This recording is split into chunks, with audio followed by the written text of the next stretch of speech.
आजचा जो आपला विषय आहे की जेवणाला खूप महत्व आहे। तुम्ही जेवण किती वाजता घेता, केव्हा घेता, किती वेळा घेता, तुम्ही काय जेवण करताय याच्यावर आपलं पूर्ण लैंगिक आयुष्य डिपेंड असतं। कारण की पूर्वीचे लोक बघा, तुम्ही जेव्हा आता मी पण जेव्हा लहानपणी होतो तर आमच्या खेड्यामध्ये लाईट नव्हती, तर आमची आई आम्हाला 6 ते 7च्या दरम्यान रात्रीचं म्हणजे डिनर आम्हाला द्यायची आणि डिनर झालं की जास्तीत जास्त 9 वाजेपर्यंत आम्ही गप्पा मारायचो आणि 9 वाजता आम्ही झोपी जायचो। अजून सकाळी 5:30-6 ला आम्ही उठायचो आणि सकाळी उठल्यानंतर फ्रेश गाई म्हशीचं दूध आम्हाला आमची आई पाजायची आणि त्याच्यामुळे आमचं सकाळ सकाळी आम्हाला थोडंसं फिरायला सांगायची किंवा उन्हामध्ये खेळायला सांगायची।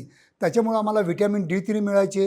त्याच्यामुळे आम्हाला म्हणजे पूर्ण आपली जे म्हणजे बॉडी असते, आपलं जे आपण रात्रीचं जेवण करतो, जर 7 वाजता आपण जर जेवण करत असतो तर 2 तासामध्ये आपलं डायजेशन होऊन जातं। आणि जेव्हा केव्हा आपण 10 वाजता आपण जेव्हा सेक्शुअल प्रक्रिया आपण चालू करतो किंवा इंटिमेट होतो, तेव्हा खरोखर आपलं जे रक्त असतं ते डायजेस्टिव्ह सिस्टमकडून आपल्या रिप्रोडक्टिव्ह सिस्टमकडे येऊ शकतं। धन्यवाद मित्र।